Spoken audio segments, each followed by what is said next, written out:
Buenos días, tardes o noches a quienes se dispongan a escuchar este curso cuyo propósito es colaborar con una formación política que transforme a nuestro país para que mexicanos y mexicanas vivan en un estado de bienestar y sean más felices. Esta es una reflexión sobre el humanismo mexicano. Durante la exposición, ustedes irán encontrando situaciones que hemos vivido y que se derivan justamente de estos planteamientos. De manera que recomiendo vayan enriqueciendo el contenido con ejemplos que sustentan o no su asertividad. Al movimiento radical que estamos viviendo le llamamos cuarta transformación, por el orden de las anteriores en nuestra historia nacional. Aunque este nombre no refiere su cualidad. El líder de este movimiento, Andrés Manuel López Obrador, nos ha propuesto llamarle humanismo mexicano, en la medida en que signifique lo que en sí representa. Por eso considero necesario que se profundice sobre este concepto, que es la configuración de un imaginario mexicano representado en un sentimiento identitario. Por ejemplo, mexicanos y mexicanas sabemos que cuando decimos la independencia, nos estamos refiriendo al movimiento independentista en contra del colonialismo. Cuando nos referimos a la reforma, estamos aludiendo a la modificación de las leyes para separar a la Iglesia del Estado, en el cual se enfrentaron conservadores y liberales.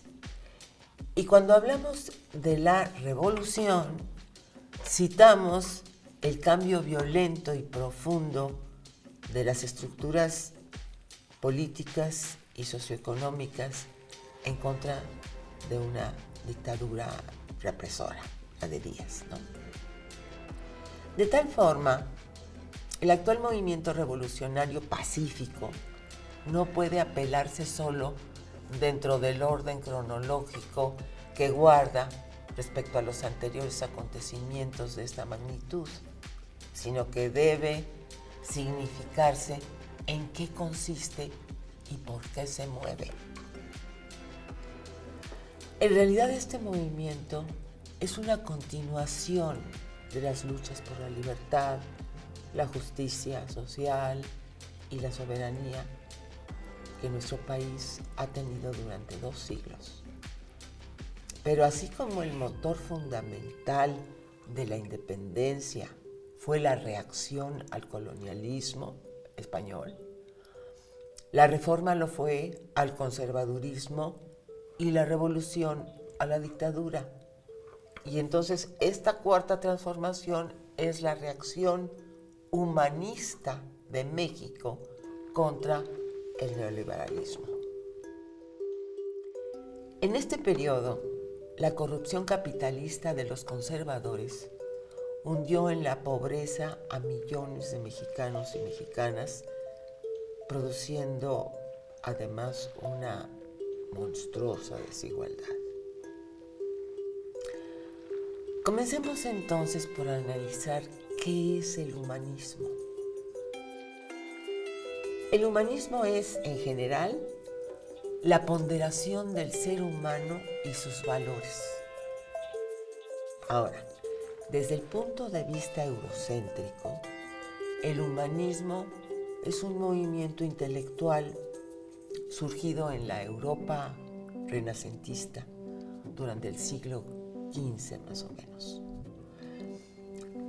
El humanismo propuso romper con la idea de que Dios es el centro del universo y con las tradiciones escolásticas medievales para pasarlo al ser humano, retornando así a la cultura grecolatina. Es decir, a la doctrina teocéntrica se opuso la antropocéntrica.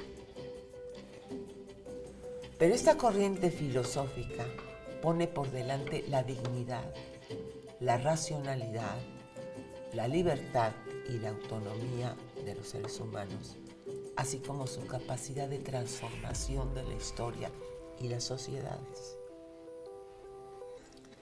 Sin embargo, este antropocentrismo contempla en sí mismo peligros que pervierten la intencionalidad ética de su origen. Rubén Bonifaz Nuño señala que el humanismo occidental, es decir, el europeo, hace referencia a valores indudables como la realización ideal del hombre y la mujer, considerando al ser humano como finalidad de lo existente.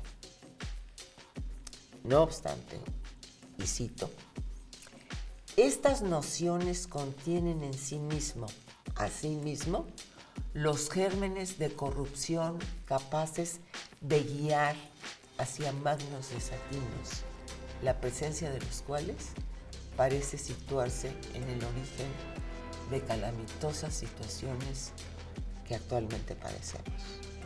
Fin de la cita. Es decir, la idea occidental de humanismo que considera al ser humano fin de lo existente supone, de cierta manera, que el mundo está hecho para servirlo.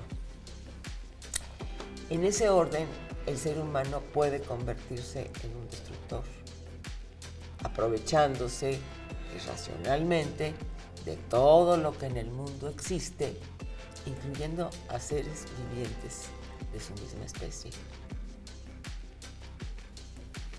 siempre y cuando sean distintos en color, rasgos o creencias. El ser humano, en su voracidad y búsqueda de comodidades, se ha convertido en un tirano dictador del planeta.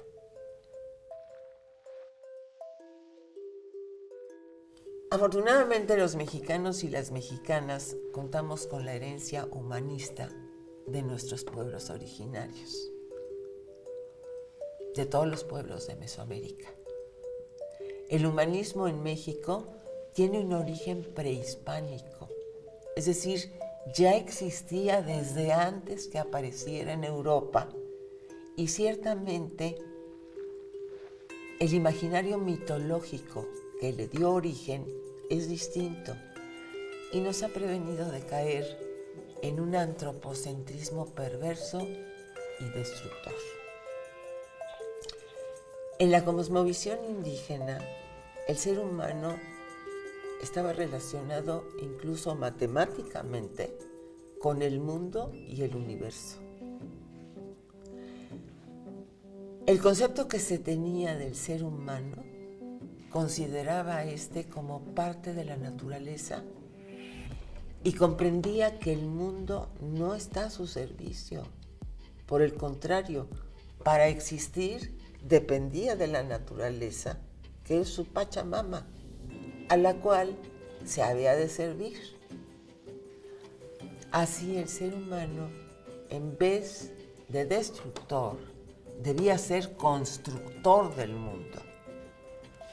En el estudio de textos prehispánicos se cuenta que los dioses crearon un hombre y a una mujer que habían de labrar la tierra y que de ellos nacerían los macehuales, que también trabajarían por y para esta. De ahí que nuestra consigna de no mentir, no robar y no traicionar, que en Bolivia, por ejemplo, es no mentir, no robar y no ser flojos, proviene de las raíces indígenas mesoamericanas. Ahora, si bien los textos prehispánicos colocan al ser humano en lugar privilegiado, esto no lo vuelve dueño y explotador de lo que existe, sino lo convierte en un trabajador que está en armonía con quienes lo crearon.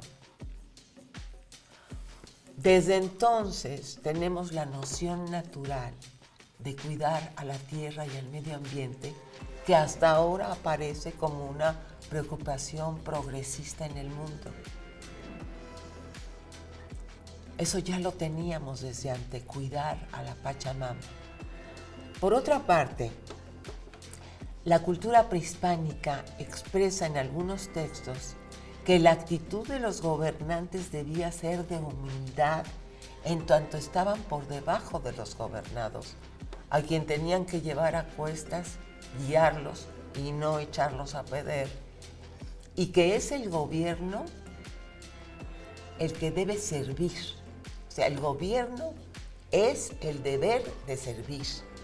Pero también para los gobernados existían normas fundamentales que los hacían seres sociales y solidarios con la comunidad. El espíritu prehispánico es comunitario. La idea central expone que la finalidad y lo valioso del ser humano está en los servicios que pueda prestar. Decían, por ejemplo, el hombre no tiene, no posee, sí pertenece. Ese es el humanismo prehispánico. Ahora, este humanismo prehispánico converge con el europeo cuando llegaron los españoles. Entonces, volvamos al humanismo europeo, cuyos fundadores fueron Erasmo de Rotterdam, Tomás Moro y Francesco Petrarca, entre otros muchos. Entonces, antes de que el humanismo occidental cayera en esta perversión antropocéntrica de la que nos habla Rubén Bonifaz Nuño, este constituía un movimiento filosófico y cultural que, como se dijo, surgió del Renacimiento en Europa para exaltar las cualidades y las virtudes propias de la naturaleza humana y para darle un sentido racional a la vida. Promovía el conocimiento y la igualdad y estudiaba la relación humana con el mundo. Según el historiador poeta Gabriel Pérez Plancarte, los religiosos católicos, Fray Julián Garcés, Don Vasco de Quiroga, Fray Bartolomé de las Casas y Fray Juan de Zumárraga fueron los fundadores del humanismo en México durante el siglo XVI, el cual, y cito, se convirtió en el frondoso árbol de nuestra cultura, dice él. Sin embargo, reiteramos que en el estudio de textos y plástica prehispánica se aprende que existía desde antes en la cultura mesoamericana. Los humanistas hispanos dejaron testimonios sobre las cualidades humanas de los indígenas, exaltando sus virtudes y su inteligencia. Defendían la dignidad, se oponían a la idea de considerarlos salvajes, se oponían a la esclavitud, al robo y al maltrato de que eran objeto y negaban que hubiese razas superiores. Lejos estaban esos españoles humanistas de la soberbia que ahora el gobierno de España observa, negándose a ofrecer disculpas que como nación debiera por su genocidio en tierra mexicana. Ellos argumentan que en realidad nos vinieron a civilizar, con lo cual la derecha de nuestro país exhibe su racismo. Veamos unas de las grandes aportaciones del humanismo español a México, tomando el ejemplo de Don Vasco de Quiroga. Él llegó a la Nueva España en 1531, se opuso a la esclavitud de los indígenas, se sintió horrorizado por la situación en la que se encontraban y mostró gran amor por estos. En 1532, inspirado en la utopía de Tomás Moro, Vasco de Quiroga fundó en los alrededores de la Ciudad de México el Pueblo Hospital de Santa Fe para atender a los indios. Contaba con cocina comunitaria, casa cuna, hospedaje a viajeros, clínicas, escuelas, unidades multifamiliares e instalaciones religiosas, claro. Ahora, parte de esas instalaciones pueden visitarse. Actualmente está en la avenida Vasco de Quiroga, ustedes pueden ir en Santa Fe de Coajimalpa. Bueno, seguimos con Vasco de Quiroga. En 1537, Vasco de Quiroga fue designado obispo de la diócesis de Michoacán y aprovechó la oportunidad para construir otro pueblo hospital en la ribera del lago de Pátzcuaro, similar al de la Ciudad de México, al que le llamó Santa Fe de la Laguna, que aún sigue funcionando. Ahí logró pacificar a la población que había sufrido múltiples vejaciones por parte de los españoles. Él propuso formas de organización, pero respetando y conservando las políticas tarascas. Ahí todos contribuían al bien común, aunque se privilegiaba a los enfermos, a los pobres, a los discapacitados y a las viudas. Ahí todos aprendían a trabajar en el campo. Se les enseñaban al menos 2 oficios de distinta índole y se mantenía unidas a las familias. Les proporcionó maestros para sus técnicas artesanales y fundó una escuela para niñas, fíjense. Logró un desarrollo económico sustentable en toda la región, porque producían los alimentos que consumían. ¿Les suena esta idea? Fabricaban artesanías de alta calidad creativa que vendían en pueblos vecinos y se generaba una buena cantidad de empleos.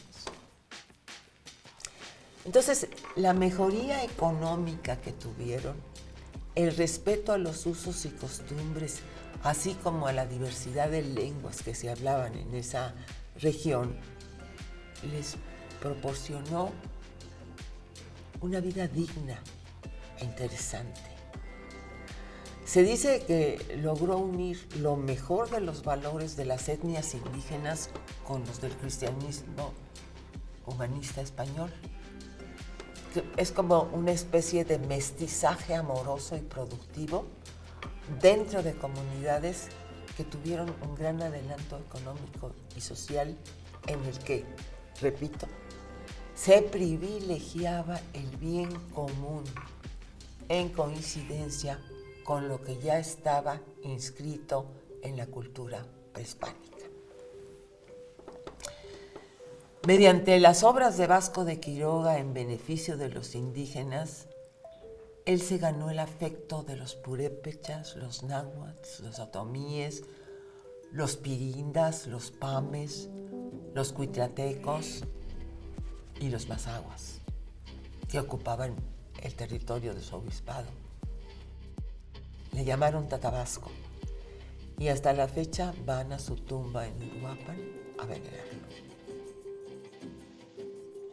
En resumen, el humanismo mexicano es justamente el mestizaje de lo mejor del humanismo prehispánico y del europeo, y es el que inspiró a nuestros héroes para llevar a cabo las transformaciones.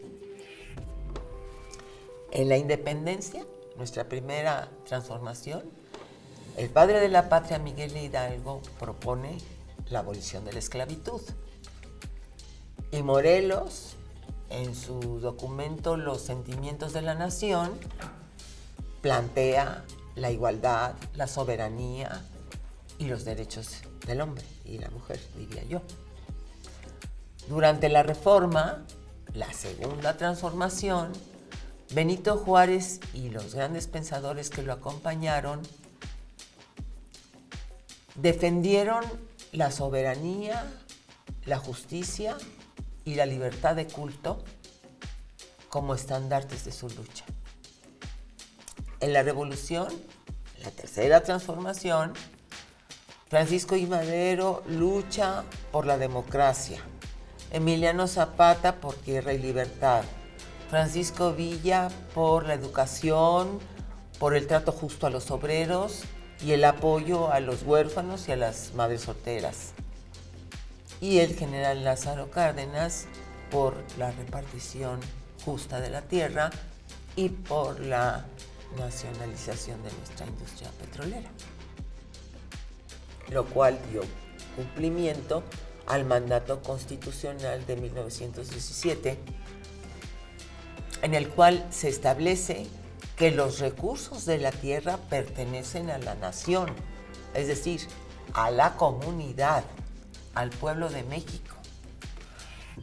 Asimismo, esta cuarta transformación de humanismo mexicano lucha por la igualdad y contra la corrupción, atiende primero a los pobres, a las mujeres y a los grupos vulnerables. Defiende la soberanía y pugna por la paz con justicia.